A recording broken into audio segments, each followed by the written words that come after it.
Okay, so we're gonna start talking about brain this week, and I know that you guys can't see me on the Zoom, but for everybody in here, you guys can see that I wore my brain shirt for you. So for those of you who are on the Zoom, I'll wear it for you on another day. But I wore this shirt because it reflects exactly probably how you're going to feel as you start learning about the brain. Okay, so you can see like explosion, right? As we learn about brain, there is so much to cover. There are so many different anatomical pieces. There are lots of functions that you're going to have to learn. So it's going to feel like it is overwhelming, but we're going to take it one step at a time. And please understand that even though I am going to go through here and I'm going to say this part does this and that is for that, understand that this brain works as a cohesive unit. So we can say that this part does this, but it does need other parts in order for it to truly function appropriately. And there is not any discussion on brain that is complete without talking about Dr. Daniel Amen. If you've never heard of Dr. Daniel Amen, I do encourage you to Google him, look him up. He has done wonderful, wonderful research in the area of brain scans. He has scanned more patients than any other doctor, I believe, and he has seen some of the amazing functional things that come from the different scans and looking at different people's brains. So he has a wealth of knowledge that extends far beyond what I have. So I will be the first to say, not only do we not know everything about the brain, I certainly don't know everything there is to know about the brain. So we are going to go with what we do know, and as science continues to progress, we'll hopefully be able to fill in some of the gaps in regards to our brain. So the adult human brain, you can see here 97% of the body's nervous tissue. So significant portion within the brain. It weighs about 3 pounds, and the volume is typically about 1,200 milliliters. Now this will range, that's just an average volume, and the brains of males is actually larger than those of females, which is quite interesting. But they say that studies show that there's no correlation between the brain being larger in males, making them smarter, than in females. So who knows, maybe one day they will come out with new research that says, oh, we were wrong. Turns out they actually are smarter. I mean, I don't know. So that being said, just know that brains in the males are a little bit larger than those of females. When we're looking at the brain, these 4 regions up here are the 4 main regions. You want to make sure that you know that this brain is composed of more than just what you would see like at a Halloween store or on display on somebody's front porch around this season, right? Because it's about to be Halloween, so sometimes people get out the brains. But what you normally see is just one portion of it, and that would be the cerebrum. So we're going to talk through the cerebrum, but we're also going to talk about the 3 other pieces, the cerebellum, the diencephalon, and the brainstem, so that way you have an all-inclusive look at this brain as a whole. So you can see here the cerebrum is the main portion. That's what would be out for Halloween decorations. That's usually what you would see. You can see that the cerebellum looks like a little miniature baby brain. Sometimes that's even what it's referred to as, is the baby brain.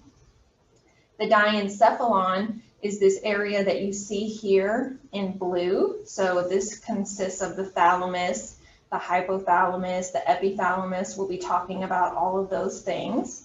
So you can't see the diencephalon from the outside. You have to cut into the brain in order to be able to view the diencephalon and all of its structures.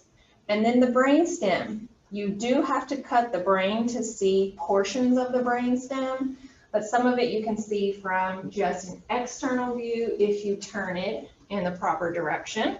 So you can see the green is the brainstem, and it consists of these 3 major pieces, the midbrain, the pons, and the medulla oblongata. Some books that you will read, some lecture books, may say 6. So if you have a different version and your book says there's 6 major pieces instead of 4, The reason why is because they're saying the cerebrum is 1, cerebellum is 2, diencephalon is 3, then midbrain is 4, pons is 5, and the medulla oblongata is 6. So our book just says the brainstem all is one singular unit, whereas other books sometimes break it apart into different sections. But either way, make sure you do know all of these 4 terms, because these are going to be the main 4 portions of the brain that we will be talking about. What you do not see listed up here is the ventricles. We're going to be talking about the ventricles as well. That is something that is inside of the brain that is going to help with the production of the cerebral spinal fluid. So we'll get to that later on, but these are the main 4 portions. Okay, so let's start at the very, very beginning. When we're looking at embryonic development, this is the development and the organization of the brain structures within the embryo. The neural tube, that's an important word, the neural tube is how this is all going to start off. So we don't start off with an actual brain, right? As the baby is developing, what it starts off with is just a tube. You can see a representation of that tube right here. This neural tube is ultimately going to develop into the CNS. What does CNS stand for? Central nervous system. Central nervous system, perfect. What is in the central nervous system? Brain and spinal cord. Brain and spinal cord. Excuse me, I swallowed that water wrong. Okay, so the neural tube ultimately will become the brain and the spinal cord. So it's the rostral portion. You can see here rostral up towards the head. Rostral portion is going to enlarge to form 3 primary brain vesicles. And these vesicles you can see listed here: prosencephalon, mesencephalon, and the rhombencephalon. So you can see them starting to develop here within the neural tube. Okay, this is how it all begins. So the baby is going to go through structural changes as they age and as they develop. They will go through very rapid changes within mom's womb. As we start to make some changes, what you're going to see here at 4 weeks of development, now the neural tube is starting to shape up more something that represents more of a brain, more of a spinal cord. But at 5 weeks, just 1 week later, we now have these additional structures that we can see here as well. Okay, so it goes rather quickly. Within this 5-week-old embryo, what we can see here are some new things. We call these secondary brain vesicles. So the secondary brain vesicles are going to be here in this picture. Okay, this says spam risk. I'm going to text them back. I'm at church. That's terrible, right? I shouldn't lie like that, but I'm so tired of people spamming me. Okay, so the secondary brain vesicles you can see listed right here: telencephalon, diencephalon, mesencephalon, metencephalon, and then the myelencephalon. This is just telling you that things are growing and developing and the structure is actually changing within this neural tube. We're going to keep the diencephalon and the mesencephalon. That's what these little asterisks are for. This is telling you that the diencephalon and the mesencephalon will persist, and we will continue to use this terminology as we talk about the adult brain. However, the telencephalon is going to go on to form the cerebrum, that big, huge portion of the brain that we so commonly call brain. The telencephalon forms the cerebrum, which means we no longer are going to use this word when we're referencing an adult. The metencephalon forms the cerebellum and the pons, and the myelencephalon forms the medulla oblongata. So ultimately, by the time a child is born, its brain is going to look just like a normal adult brain. It just has to go through these transitions and these phases in order for it to get to that particular level, okay? So you can see here from 25 to 35, all the way through At 5 months of development, now it's starting to look more representative of a brain, but you can see that it's still very smooth. And then here at 9 months, looking more like the adult brain. We'll talk about why our brains are not smooth here in just a minute, but ultimately you can see the transitions that are going to occur during this time frame, which is why it's incredibly important that mom takes really good care of herself during this time frame, because this is vital for this to happen so that the child can live a healthy, productive, quote unquote, normal life. And what we don't want is we don't want anything that is going to be toxic, drugs, alcohol, cigarettes, to interfere with this particular process. Now, most people know that, and most people know that when mom is pregnant, she needs to eat well, she needs to take her prenatal vitamins, she needs to make sure she's going in for regular checkups, she needs to stay away from anything that could be a harmful substance to her child. But what some people do not know is that stress of the mother also will negatively impact the brain. And if that stress becomes chronic, then we can really have some serious issues with that baby's growth and development. So there are studies that have been done that show that during a stressful event, neuroendocrine, cardiovascular, and emotional responses become activated and can disturb the body's normal physiological equilibrium. So we're messing up homeostasis, and this can induce genome-wide epigenetic changes within the brain, and those maternal genetic changes can be passed down to future generations. So it's very important that when mom is pregnant, she does something that is going to help her resolve her levels of stress. When parents don't know about this and they are under immense amounts of stress, they can give birth to children who are then already stressed as children. This can show up in the form of colic. So whenever the baby is constantly crying and you really just can't do anything to soothe them, this may be one of the signs.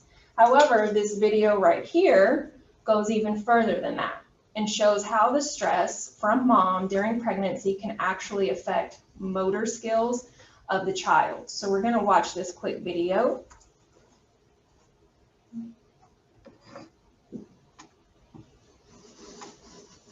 Maternal stress during pregnancy affects motor skills of the kid.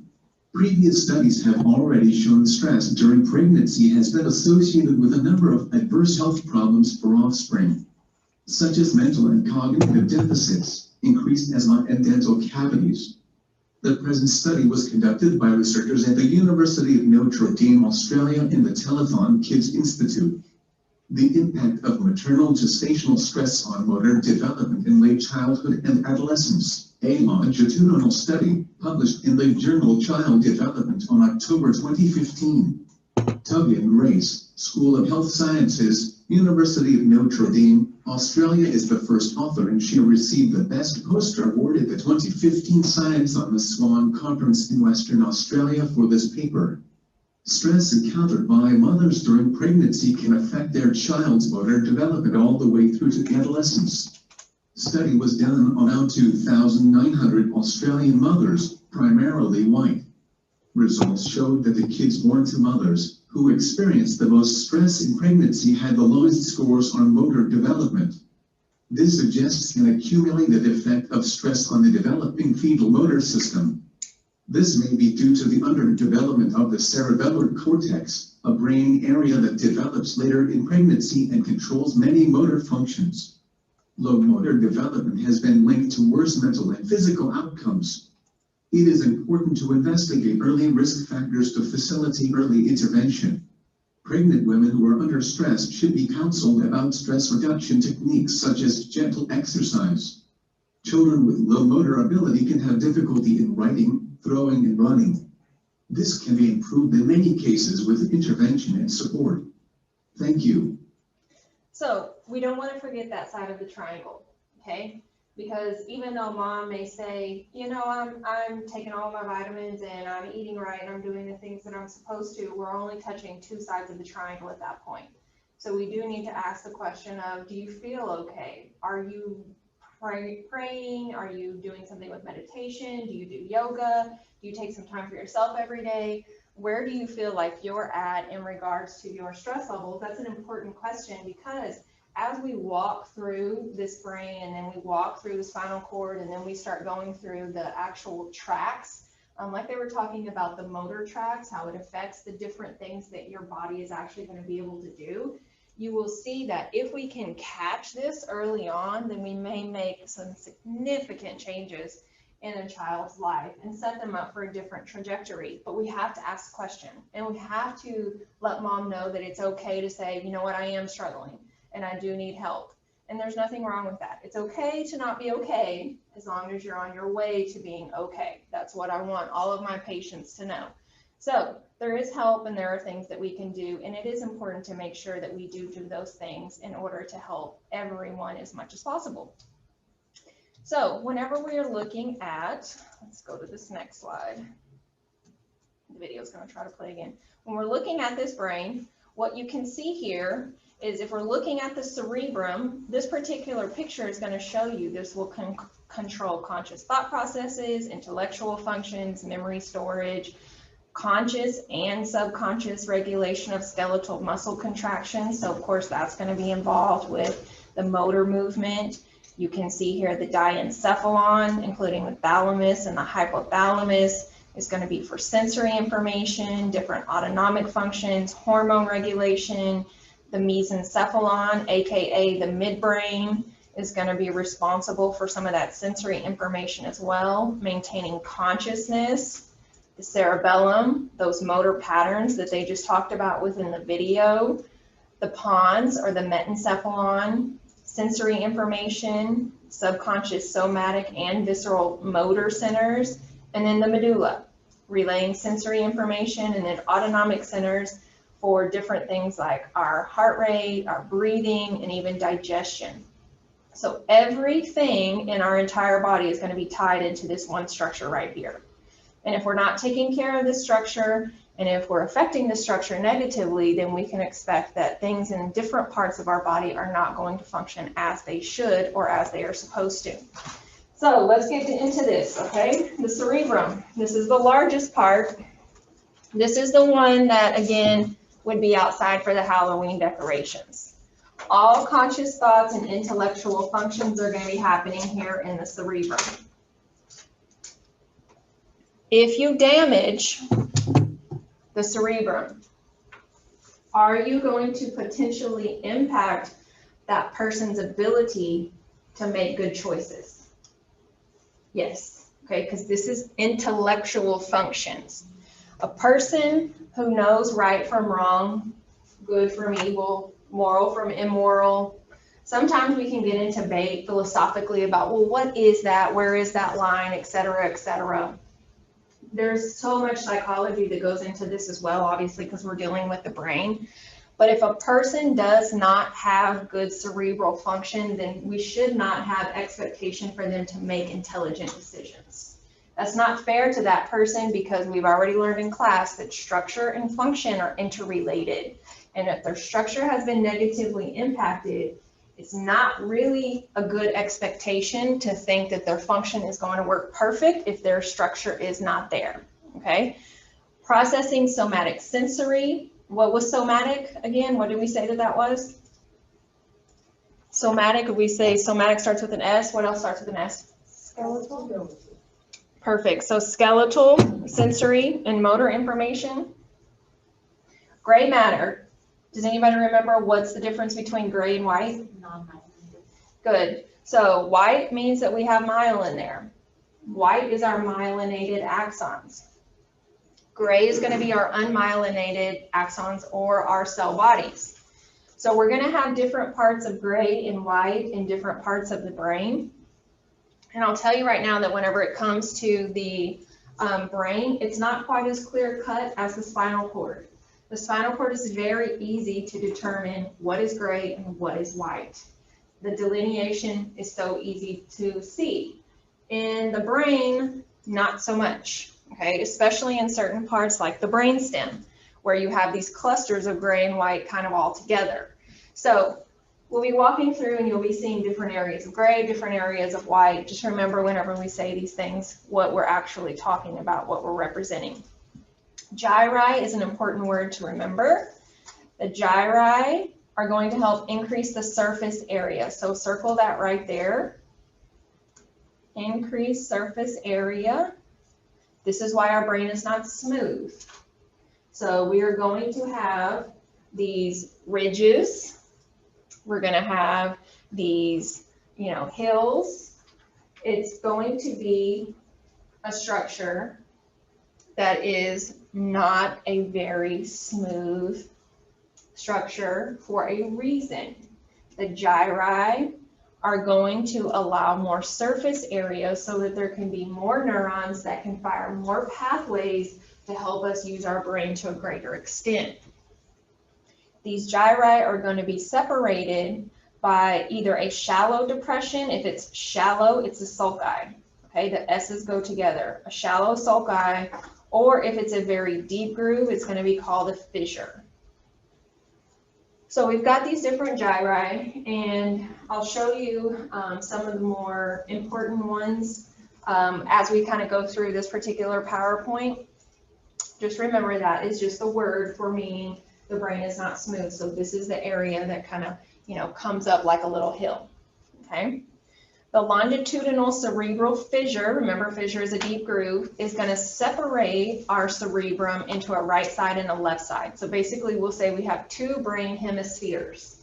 A right hemisphere and a left hemisphere are going to be separated by the longitudinal cerebral fissure, a very deep groove. However, whenever we cut the brain, if we were to go right down that groove and we were to cut, it's not going to be easy to cut because the brain is actually connected at a deeper level.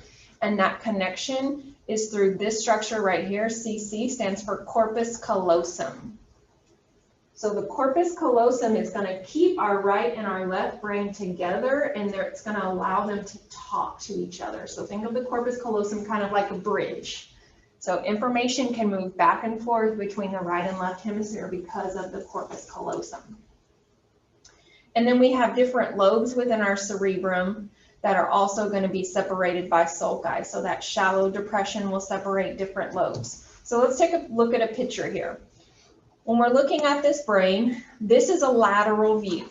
As you're learning the brain, especially in lab, one of the hardest things to do is to understand that you have to learn it from multiple views. You have to learn it from the lateral, the anterior, the posterior, the inferior, the superior, the transverse, and the mid-sagittal view. So that's a lot of views because not all structures are going to be able to be seen on just one view. That's why you have to look at multiple different views of the brain. So we're going to start differently than the book starts. If you're trying to read the chapter, this is not going to flow with the chapter because what I have found over time is that the chapter makes it more confusing. And so the PowerPoints are completely structured differently than the chapter. We're going to start on the outside and then work our way to the inside. We're going to start superior and work our way inferior, okay? So that it kind of makes a little bit more sense as we go in that pattern. So as you're looking at this lateral view of this cerebrum, the frontal lobe is obviously going to be right here behind your forehead. So put your hand on your forehead. Your forehead, this is where your frontal lobe is going to be. Now put your hand on the back of your head. This is your occipital lobe. Okay, so your occipital lobe is going to be in the back. Okay, put your hand right here, like barely kind of near your ear area, kind of superior to your ear. This is going to be the temporal lobe area. And if you were to move up a little bit more towards the crown of your head, this is your parietal lobe. Okay, so frontal, occipital, temporal, parietal. These are the different lobes that are going to be in your cerebrum that are separated by these different sulci. So you can see right here, this lateral sulcus, this looks like it would be nothing, but now that you know that's actual sulcus, this is separating the temporal lobe from the frontal and the parietal lobes. Okay, so there's a central sulcus right here. This line actually separates the frontal from the parietal. All right, there's one that's not so visible back here. It's called the occipito-parietal sulcus. It's not always visible externally, but it's going to separate the parietal and the occipital lobe. Okay, the different colors are important as you're trying to learn. We do not have a lot of colored brains in the lab, but whenever you do get an opportunity to go in lab, if you can be the first one to grab the colored brain, that's what I would suggest to you, because it's easier to learn whenever you can look at things in different colors. And then you can go back and look at things on the tan brain as you're starting to learn where these different structures are. All right. So this is, of course, cerebrum. Now, what you do not see is, let me hop to this one really quickly and then I'll go back, is this, which is the insula. So what we've got here is we've got these tools, these retractors, that have opened up the cerebrum at the lateral sulcus, and this is another lobe to your brain. So this is called the insula, okay? Less studied, less known, but it's still there. Just can't see it from the superficial view, from the external view. All right, so let's go back. I want to make sure that you take a highlighter or a star or something to this particular slide right here, because what you're going to see on this particular slide is it will tell you what is the frontal lobe responsible for, because each lobe has its own things that it's going to help that person do.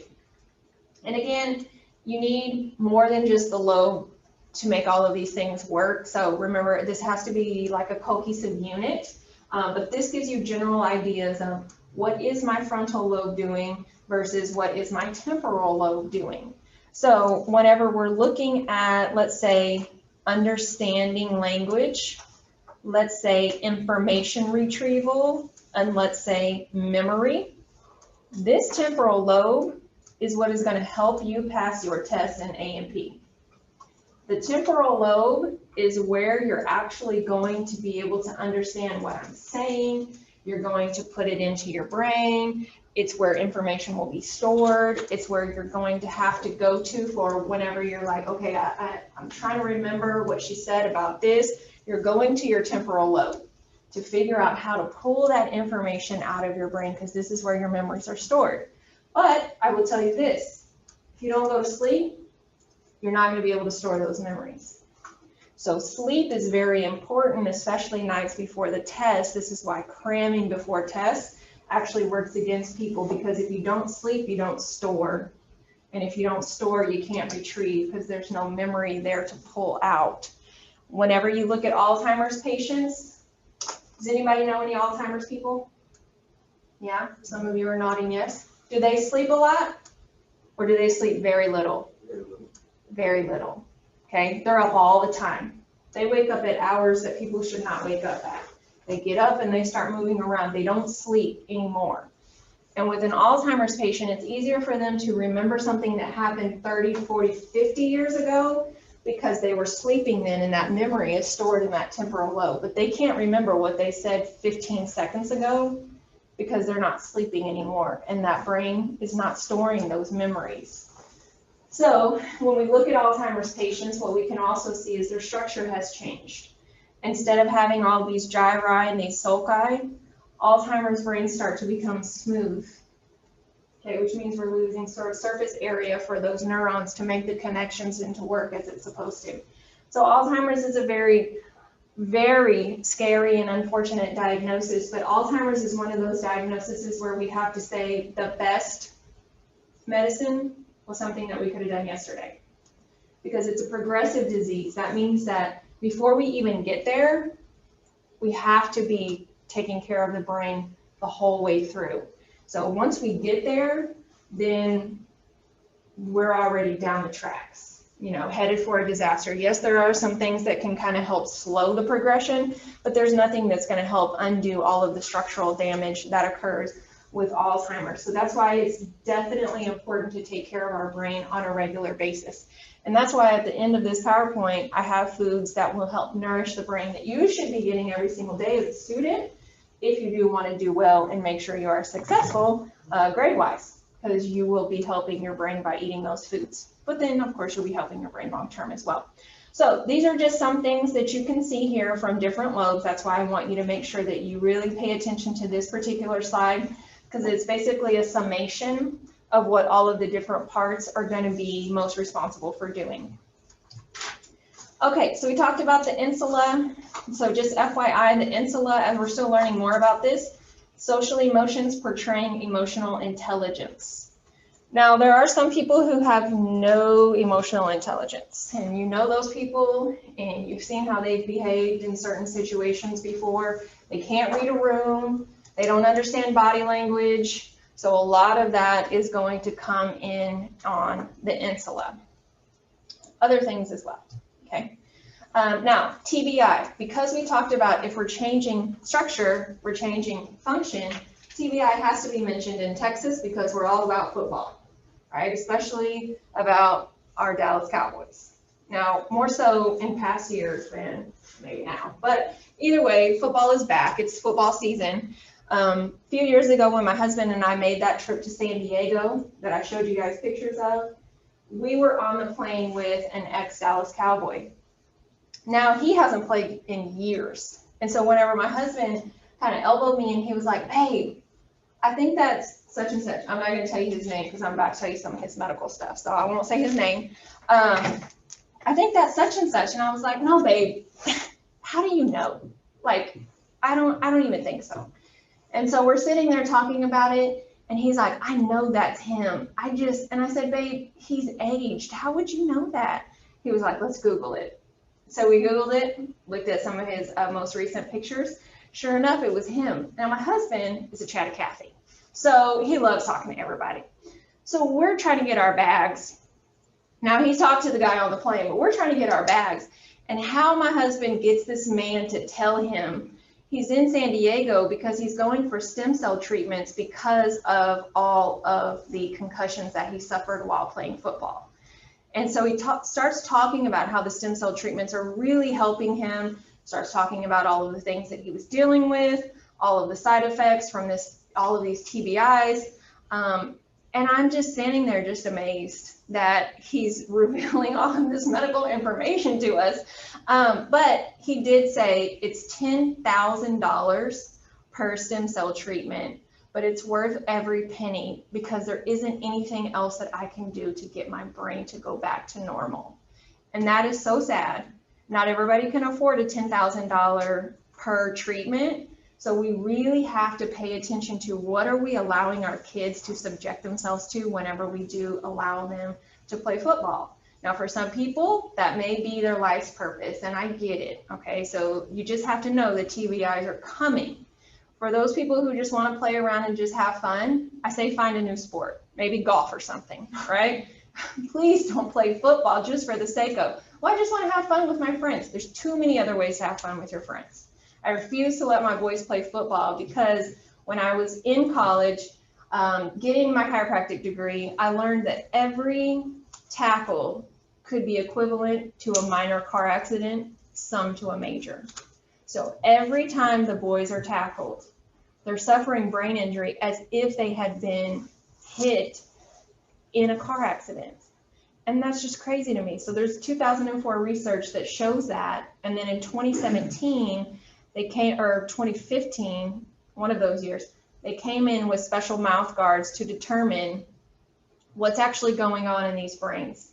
And they determined that these players are getting hit at the rate of, if they were to run their car into a brick wall at 30 miles per hour, that is the impact that their brains are taking while they're being hit in a tackle. To me, that's just unacceptable. So helmets, yes, they will protect, but what they have come to realize is that helmets protect from skull fractures. Helmets don't protect against brain damage. So when we're looking at TBI, and if you haven't seen that film, what's the name of that film with Will Smith? Concussion. If you have not seen that film, you need to watch that film, okay? Make your kids watch that film whenever you're like, "No, you're not playing football," okay? I am the mean mom. No, you're not playing football. The coaches at the school, "Trayvon, how come you don't play football?" My mama said I couldn't. I mean, it's real. Like, no, he cannot. No, and don't try to recruit him. He's not. So it's not just football. So let me not just say football, but it's also falls, you know, whether you fall off a horse or fall downstairs. Assaults, you know, very sad situations like domestic abuse. Anybody know what SBS stands for? The worst one of them all. Shaken baby syndrome. The tough one, the one that kind of hurt our heart a little bit whenever I said that. And then blast injuries. So I've had patients before who were military and they suffer some severe injuries whenever they are in the military. I had one girl who a Humvee blew up right in front of her. And she really struggled for quite some time before she was able to get it back together, not only on a psychological level, but also there was some brain injury there as well. So there are lots of things that can happen to different portions of the brain. And as we go through, we've already kind of talked about the lobes a little bit. What we haven't mentioned is the limbic system. This is the emotional brain. So all of these other little areas here that we've already kind of talked about, this is function, logic, understanding, reasoning, et cetera, et cetera. Can you read? Can you write? All of those things. Do your senses come in appropriately? Do you feel pain? Are you able to move your hand? Things of that nature. But this is the emotional brain.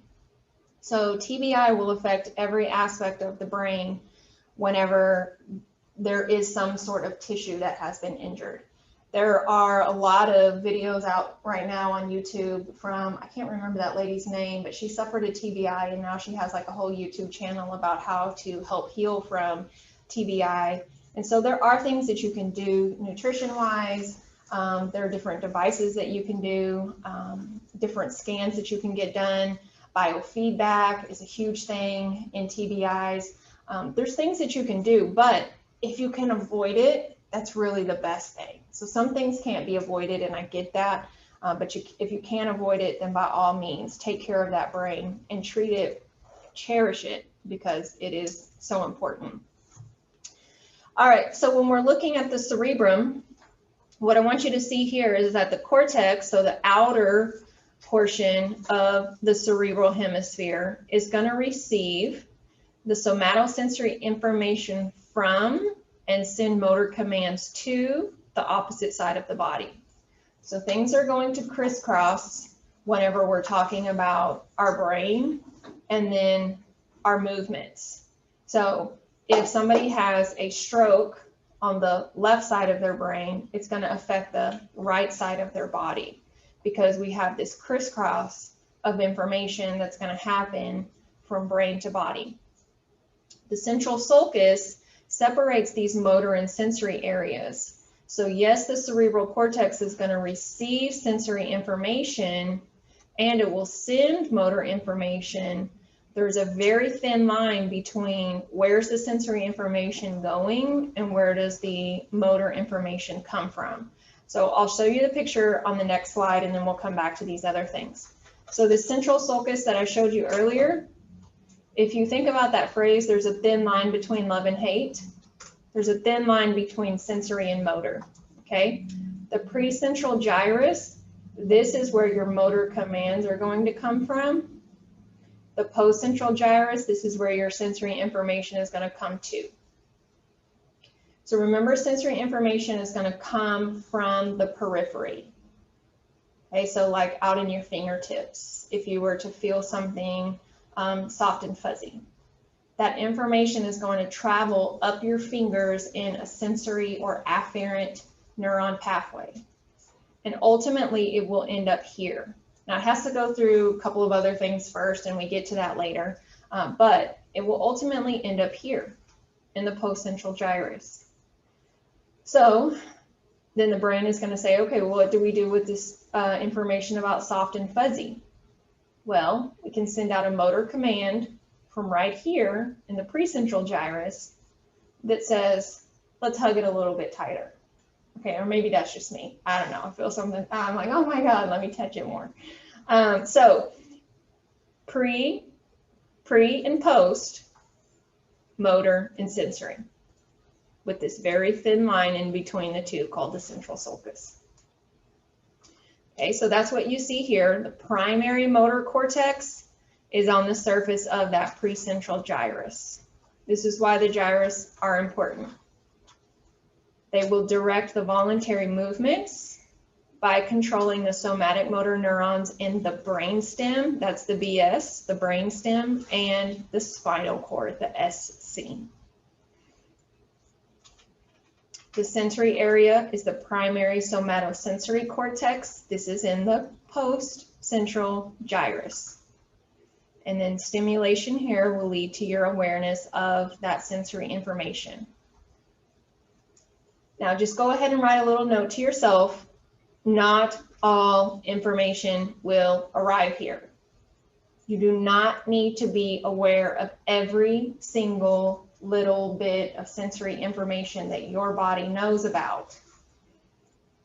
You would become inundated with so much information if you knew everything that it would be hard to live a normal life. So for instance, the clothes that you have on right now, they're not bothering you. They're on your skin is aware of them, your skin feels them, but you don't need to know every single second of every single minute of every single day. You have on a shirt, the shirt is cotton, or the shirt is polyester, or the shirt is silk. Remember your shirt, like you don't need all of that information. So some of this information is going to have to be filtered out so that you can focus on the information that you do need to focus on, which is why not all sensory information and not all stimulation is actually going to make it to this somatosensory cortex. Okay. All right. On top of that, we have association areas. So our association areas are going to be areas that will be connected to both the sensory and the motor regions of the cortex. These areas can help us with interpreting the incoming data, the sensory information, or coordinate a motor response.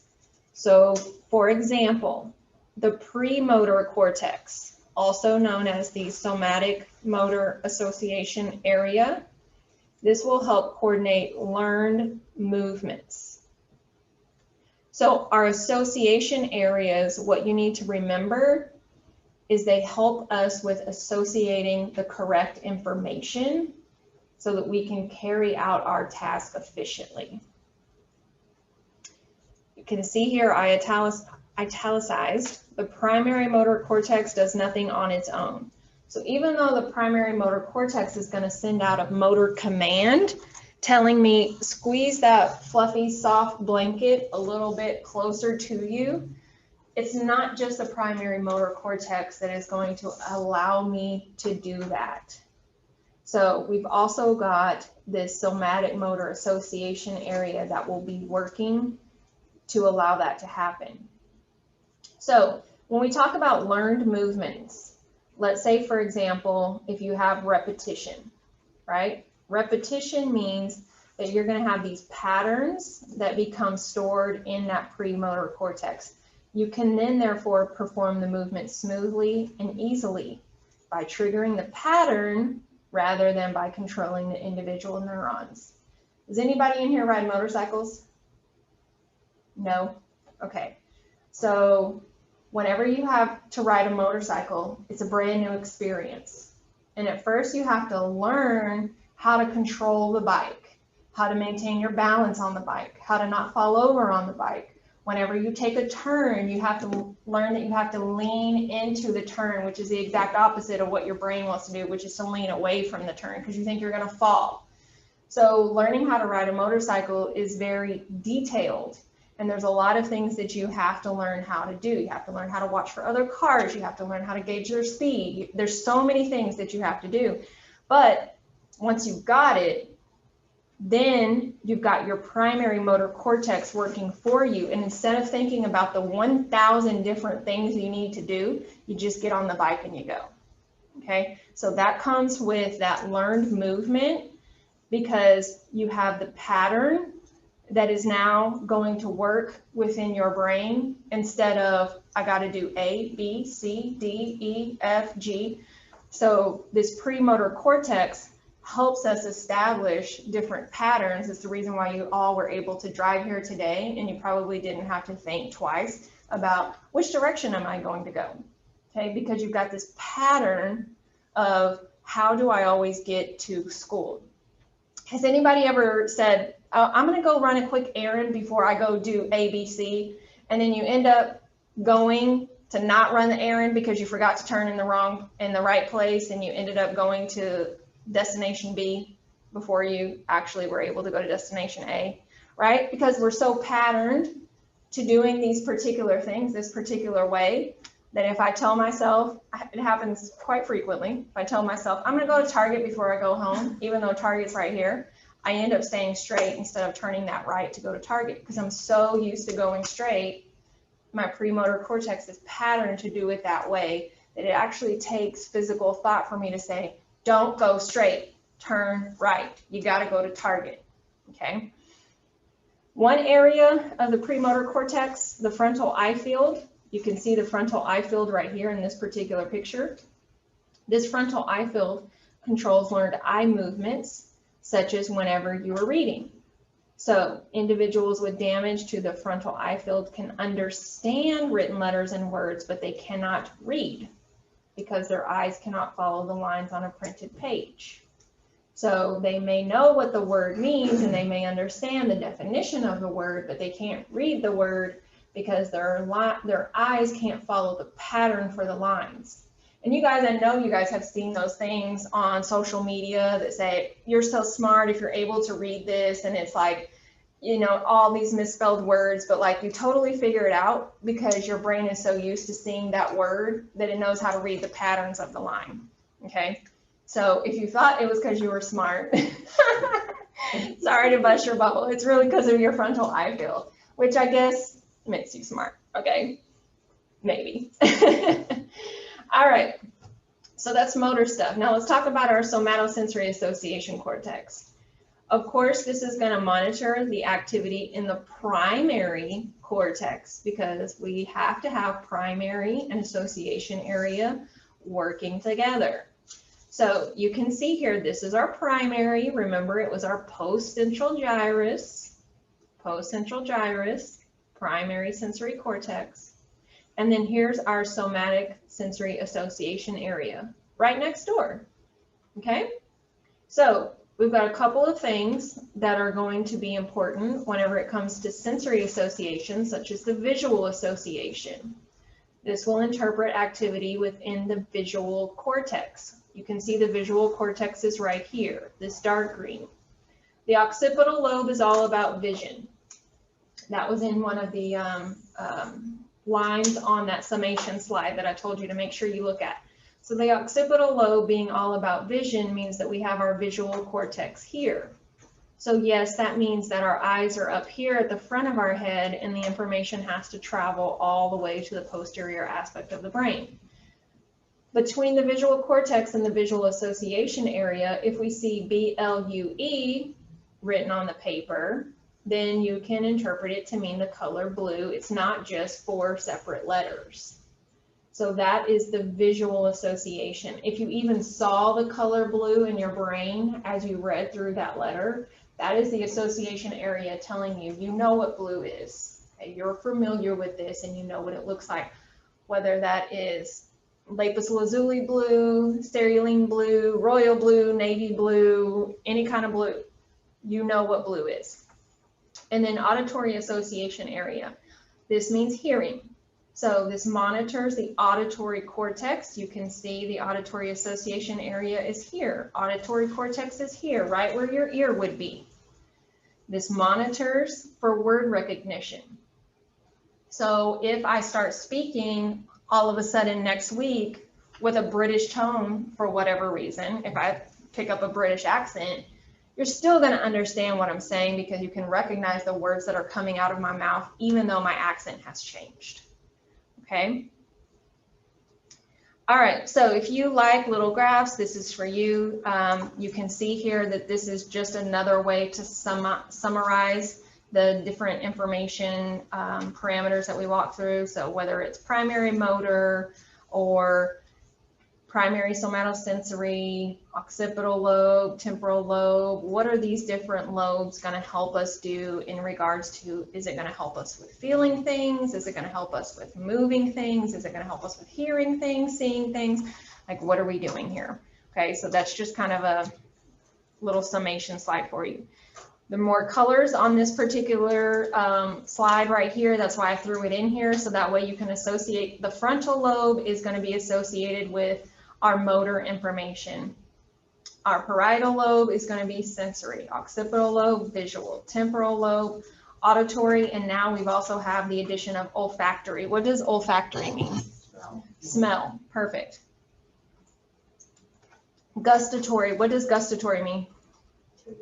Taste. Good. So you can see that that's up here near the area of the insula. Okay.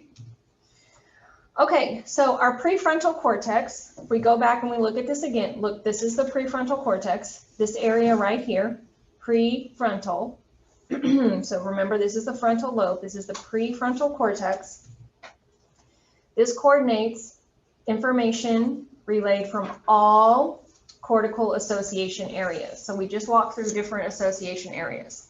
This is going to help coordinate all of that information as a cohesive unit. Does not fully develop until early 20s, and males develop slower than females. It's just a fact of life. It's very important whenever it comes to marriage, whenever it comes to dealing with your son versus your daughter, whenever it comes to dealing with, if you're, working in a particular field, dealing with guys who are young versus girls who are young. It makes a big difference because this prefrontal cortex isn't developed in guys until somewhere between 25, 28. So asking a guy to act like a grown-up whenever he's 21 is unrealistic, okay? It's not saying that they shouldn't be responsible for their behavior, but you just need to set your expectations to know that he's not completely developed his prefrontal cortex yet. And so he may do some things that you think, well, that was really stupid. But he doesn't see it as stupid because that has not yet completely developed, okay? So for example here, predicting consequences of actions. I can tell you, raising a teenage boy, there was a lot of days whenever I was like, that was real dumb. I don't know why you would think that that was okay to do, but that was just dumb. And in his mind, it's not dumb. He could lay out why it made all the sense in the world to him. And so knowing what I know about the brain and knowing about the psychology stuff, and then of course knowing I kind of screwed him up a little bit too, TBH, kind of screwed him up a little bit because I was super stressed when I was pregnant, right? And I just showed you guys that. So I'm now having to converse with my young teenage boy in a different way and not necessarily be mad, but understand where he's coming from. Because what is happening structurally and functionally inside his brain is different than in my 30-year-old female brain. So even though I thought it was stupid, a lot of days, I had to take a step back and say, okay, let me explain to you how we need to work this moving forward and why that wasn't such a great decision. And you're just going to have to trust me, even though you think it was a fine decision. You're going to have to take a little bit of time to just say, I don't get it, whatever, that's what you said, I have your best interest at heart. And that's just kind of the way that we have to work on the communication until that prefrontal cortex is developed and they do understand how to confidently predict the consequences of their actions. So you can see here feelings of frustration, tension, anxiety, these are all generated as the prefrontal cortex interprets ongoing events and makes predictions about future situations or consequences. If the connections between the prefrontal cortex and other brain regions are physically severed, then those things are going to be removed. So if we take away the connections, then we can say you won't have to deal with all this frustration and this anger. And they tried to do this years ago. It's called a prefrontal lobotomy, okay? Lobotomy, removing that portion of the brain. They thought if we take this out, then that person who's that schizophrenic or that manic or that bipolar person who's having these rage issues, if we remove that and we sever these connections, then maybe we'll help them to get better, so that way they won't feel all of these negative things that they're feeling. However, you cannot just affect one part of the brain, because remember I said it all works together as a unit. So if you change one thing, you're going to change multiple other things as well.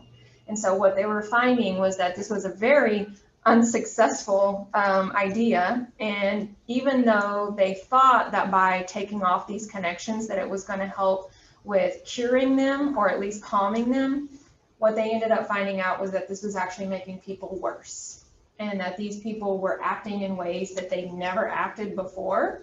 And it was actually creating much more problems in their life than if they would have just left the frustration and the anger and all those other things there. So not a good idea, doesn't get done anymore. We don't do those types of horrendous experiments. And now, we have other things that we can try to work through with that particular patient set. Okay, integrative centers. These are going to be in lobes and cortical areas of both cerebral hemispheres. They will receive information from many association areas to integrate all of the information as one unit. They direct the extremely complex motor activities. So if you think about a surgeon, if he is going to go in and he is going to do open heart surgery, there's a lot of complex activities that his body is going to have to go through.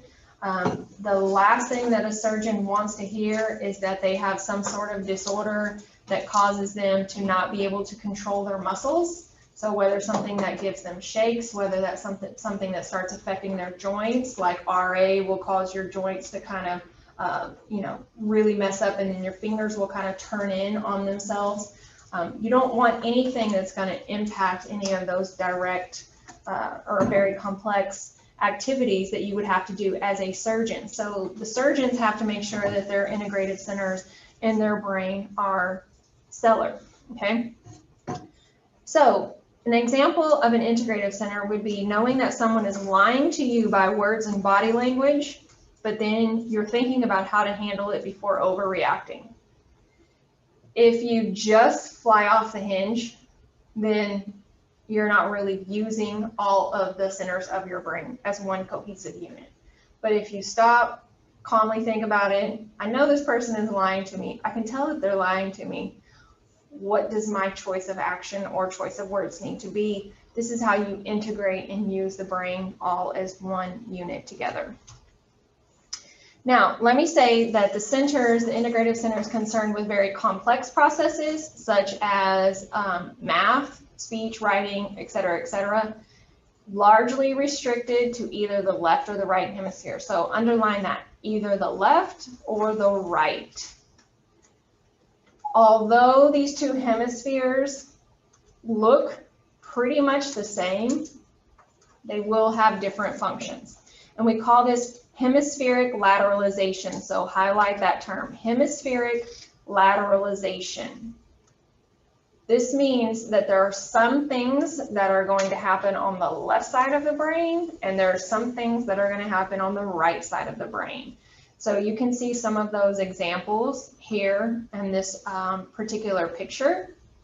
So hemispheric lateralization is of course important as well whenever it comes to males versus females. And if you look at this picture right here, here's even more things. Most males, 90% of males are going to be left brain. 90% of females are right brain, which means that we're different in the way that we not only do things on a daily basis, we're also different in the way that we're going to handle certain things. So it makes it very difficult if you're not in that majority category. So for instance, I'm a left brain female and my husband is a right brain male. So, opposites attract. That's usually the way that it works. So neither one of us are in our respective category as males versus females. What you can see here in the left side is that this is logical decision making. Okay, so circle that. Logical decision making. Left-brained people will use analyzing data, they will use logic, they will use things that make sense. How do we order this? How are we going to make things happen? They like bullet points, list, boom, boom, boom, boom, boom. People who are on the right side, they're all about the sensory information. Sensory information means they're creative. They want to think about things from a very different perspective. It's not so black and white to them as it is to a left-brain person. It's more like different shades of gray. And we could talk about this all day long until I'm blue in the face. But the best way that I have heard this said is I was listening to a doctor talk about the difference between left and right brain. And what he said was, think about it as most males being left brain, they just want to get straight to the point, right? So you think about the actual anatomy of a male, like anatomically, straight to the point, right? Think about the anatomy of a female, circle, right? So what he was saying is that, you know, if you ask a guy, how was your day? He'll be like, fine. And if you ask a girl, how was your day? A lot of times she'll be like, well, I needed to go to the bank, but before I could go to the bank, I realized that I had left my card at home, so I had to go back home. And then whenever I got home, I realized that I didn't start the wash like I was supposed to. And so while I was starting the wash, I saw the clothes that needed to go to the cleaner. So then I went ahead and got those, and I went to take them to the cleaners. But whenever I got to the cleaner, I started, and they just, and the guy's like, so how was your day? Because I don't even, like, was it a good or a bad? Was that a good day or a bad day? And they're so lost and they're so confused, right? Sir? You said the right brain was the creative learning. Yes. Would that define a kinesthetic learner? Yes, exactly. Because they want to put their hands on things and they want to be able to touch it and they want to be able to mold it. So that is that right-brained person, whereas the left-brained person is more likely to read it and then, okay, analyze it, got the knowledge, let's move forward. So two very different types of people, and whenever you're dealing with a marriage where you have a left brain and a right brain, it's very hard. So that's why whenever you're, let me think about what I want to say, what I want to do, you know, you got to take a step back to realize that that person may not have the same thought patterns that you do. So that's why me and my husband had years of counseling, because none of the books worked for us because I'm not a right brain female. And he's like, I tell you that I love you and I just want to give you a hug and you don't want to hug me. I'm like, you told me you love me yesterday. I still believe it today. I don't need to hear that. Like, just tell me what you need and I will get it done. And he's like, but I just want, and I'm like, okay, but my husband needs to talk. He's a talker. Like I told you guys, he's a chatty Cathy. And I'm like, oh my God, if he tells me one more story, I think I might just die. But I had to learn how to listen to him because he needs me to listen because he wants to talk to me. And I'm like, oh, okay. So then I started doing this. Yes. And then he figured it out. And he was like, don't give me your Bank of America smile bullshit. I know you're not even listening to me. I'm like, I can't win. So anyways, needless to say, that's why we, have been through a lot of counseling because we had to have two people tell us, you guys have to work together like this, okay? So whenever you're dealing with someone who's left or right brain, just realize that you might need to find a different approach to it. These right-brained people, usually more emotionally driven, I don't understand that. It doesn't make sense to me. I don't know why my husband wants to give everybody everything. I don't know why he wants to give away 50% of his income. I don't know why he wants, like, that to me isn't logical. And so we can fight over those things, but that's his thing. He wants to help. He wants to give. He wants to be there. He'll fix a car for free. I'm like, if it was going to cost $650, if they took it down to and he's like, babe, no, that he doesn't work off of data like that. So I do. So when you're looking at the left versus right brain, keep in mind that if you're dealing with a right brain person, it's very important that you talk to them in such a way that makes them feel like they're being respected. Okay. for those of you who are right-brained in this room, you're gonna know what I mean when I say this. It's not what you said, it's how you said it. Like, what? So my husband and I talk about tone of voice all the time. I'm like, okay, whatever, and that's not what I meant, but that's how it can be perceived to someone else. So as you're in the real world, I said all this to say, as you're in the real world and you're dealing with real people, just remember your face and your tone of voice, the speech, the words that you choose, they may mean nothing to a left brain person. That person may be able to take it, got it, good, I'm good to go. And that right brain person might not. So growing up, I was always known as the bitch because I'm not a right brain female. I don't want to do makeup with you. I don't want to do our hair together. I don't want to do a sleepover. I don't want to get in pajamas. I need to just do what I need to do to take care of my business. This is my to-do list for today. And I'm sorry that I can't sit and have a 2-hour conversation with you because I don't have time for that. So I have a question. Yeah. If you are left-brained, are you like typically a faster talker? Like, do you speak faster? Mhm. Because I'm very left-brained and I'm a very fast speaker, but like I have to slow down. Like, Yes. so I just didn't know if that was like a correlation that they're Yes. typically a faster Yes. talker. So if you are left, see, because right here, speech and language is on the left side. So that's why I also had to learn how in teaching to slow down because I talk very fast. So usually the left-brained people will just through things because it's easy for us to know da da da da da da da da da. Whereas the right brain people got lost on, well, why did you say that emphasis on that word? Like, what?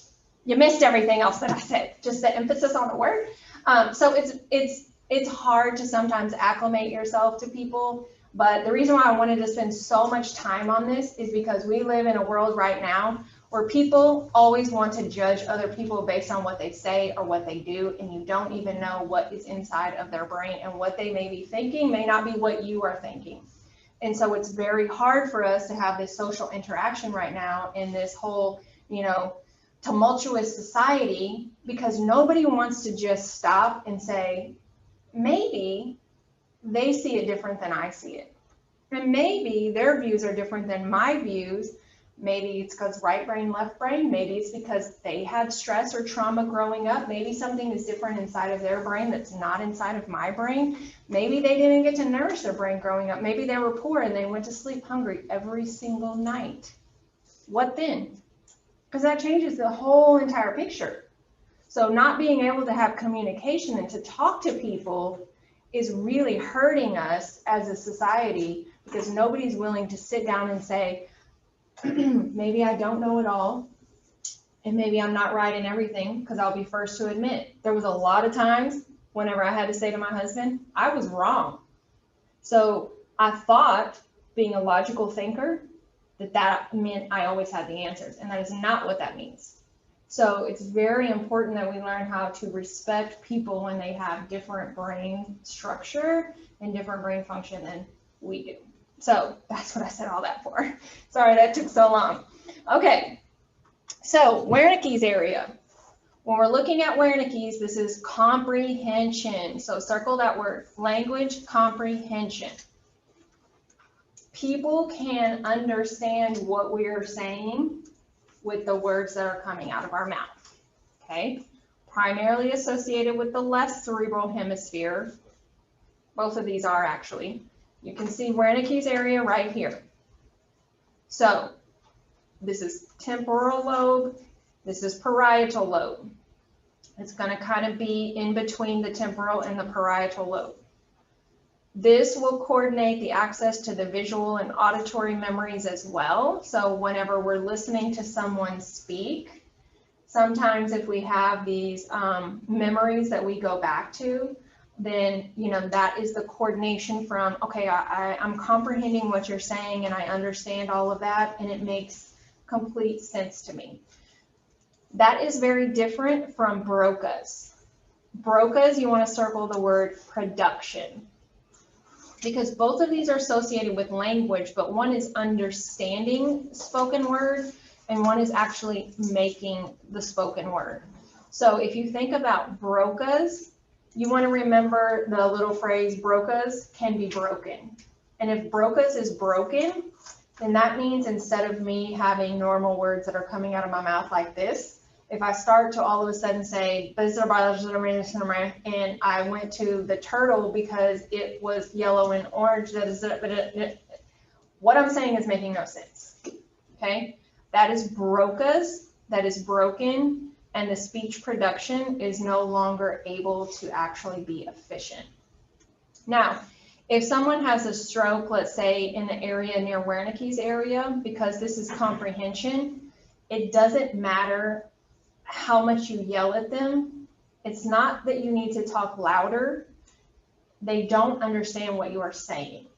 So my mom is a physical therapist, and one day I was at work and I was helping her with some files and stuff, and I noticed that she was talking to this lady, and she was telling the lady that she needed to get up out of her wheelchair and that she needed to put her hands on the PT bar so that she could get up and walk. And so she kept saying, I'm going to use a fake name, let's just say Susan, okay? So she kept saying, Miss Susan, you need to get up out of your wheelchair and put your hands right here on these bars because you have to walk today. And so the lady was just shaking her head, and she was saying, you could tell she didn't know what she was talking about. So my mom stands up and she's like, Miss Susan, you have to get out of your wheelchair, put your hand, and I'm like, Mom, stroke, Wernicke's area, she has no idea what you're saying, so it doesn't matter how loud you yell at her, she does not know what you are saying. So we're gonna have to visually go and pick her up, put her hands on the bar, and demonstrate to her, this is what I need you to do, I need you to walk, okay? Because if she can't understand, being louder is not gonna allow her to understand. So that's the unfortunate part of any damage to Wernicke's area if there is a stroke. Of course, if they have a stroke here in this area, they can still understand. So you could say, get up and do this, and they'll be able to get up and do that. But then if you ask them, how many steps did you just take? And you expect to hear the word 5, and they say, the key is purple. Well, that's Broca's, okay? So do you guys understand the difference between those two, okay?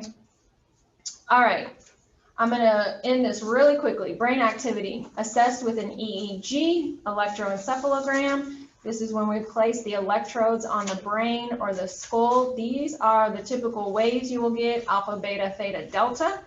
I have pictures of each. So what you want to do for these is make sure that you know which waves are you going to see in certain situations. The alpha wave, this is what you will see in a healthy adult, awake, at rest, eyes closed, okay? If you have someone who's concentrating or even mentally stressed, this would be a beta wave. You guys think that if we put EEG electrodes on you during your test, that you would have alpha or beta? Beta. Definitely beta, right? Now, if we see theta, if you are intensely frustrated, this could be one thing. That should not be happening during the test though, because this can also indicate brain disorder in adults. So people with autism who are adults and they have a hard time with their neurological system, theta waves can represent that brain disorder and at the same time also that intense frustration because they're trying to communicate something that they don't have always the ability to communicate.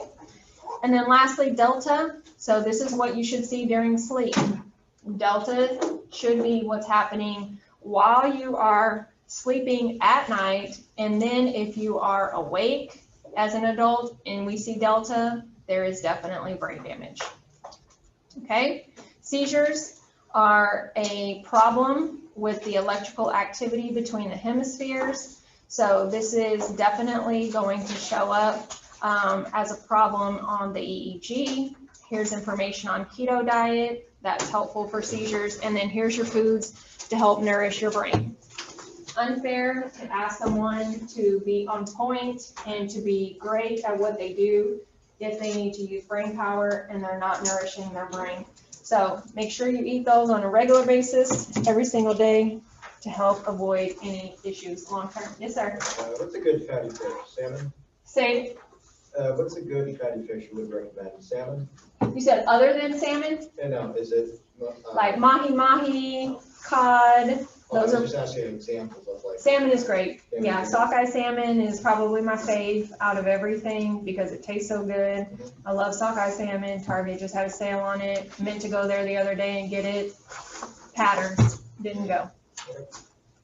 Unfortunately. But yeah, so salmon is great in so many different ways. So I would definitely recommend that a couple of times a week. A lot of people do not get sea vegetables. So sea vegetables are incredibly important. They help the brain. They also help the thyroid, which will help 1,000 different things in your hormones. So Sorry, would you recommend taking like fish oil supplements along with that? every day, Every day? every day. There shouldn't be a person on this planet who does not take fish oil every single day. And I will tell you, the best fish oil is from Green Pastures. You can order it online. It's called Blue Ice Fermented Cod Liver Oil. The Blue Ice Fermented Cod Liver Oil has amazing properties, but it's cod liver on a whole new level because it is fermented, so it's really healthy for the GI system, and it also has A and D to help you with your antioxidants, as well as obviously vitamin D. I've stressed 1,000 times. So that is where I get my fish oil from. There should be nobody who says, oh, I don't take fish oil because I eat a lot of fish. You cannot eat enough fish in order to have the requirements that your body needs, because every single cell in your body, your 70 trillion cells in your body, have a phospholipid bilayer. And that is what fish oils are for, is to make sure that that phospholipid bilayer is healthy and strong and well. That's why it helps brain, eyes, skin, everything. It's head to toe. So definitely recommend it. Okay, any other questions? I hope you guys like learning about the brain. We got a whole lot more to go. So I'll see you next week. Have a great day.